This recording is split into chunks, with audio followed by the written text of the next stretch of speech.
সাবেক আইসিটি প্রতিমন্ত্রী জুনায়েদ আহমেদ পলক কারাগারে বৈষম্যমূলক আচরণের শিকার হয়েছেন বলে অভিযোগ করেছেন। বুধবার ঢাকার মেট্রোপলিটন ম্যাজিস্ট্রেট আদালতে শিক্ষার্থী শামীম হত্যাচেষ্টার মামলার রিমান্ড শুনানি শেষে আদালত থেকে বের হওয়ার সময় এ অভিযোগ করেন তিনি। আদালতে পলকের আইনজীবী ফারজানা ইয়াসমিন রাখি বলেন, 2.5 মাস ধরে কারাগারে পলকের পরিবারের সঙ্গে কথা বলার সুযোগ দেওয়া হচ্ছে না। তিনি বৈষম্যের শিকার, তাকে অন্তত পরিবারের সঙ্গে ফোনে কথা বলতে দেওয়ার অনুমতি দেওয়া হোক।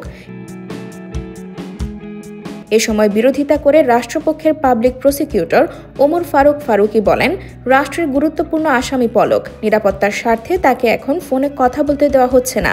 ফোনে কথা বলতে দিলে তিনি দেশ বিরোধী ষড়যন্ত্র করতে পারেন। আদালত থেকে নামার সময় জুনায়েদ আহমেদ পলক বলেন, আমাকে কারাগারে কথা বলতে দেওয়া হয় না, 10 মিনিটও কথা বলতে দেওয়া হয় না। আমি কারাগারে বৈষম্যের শিকার। মানুষের যে মৌলিক মানবাধিকার আছে সেটা আমার ক্ষেত্রে লঙ্ঘন করা হচ্ছে।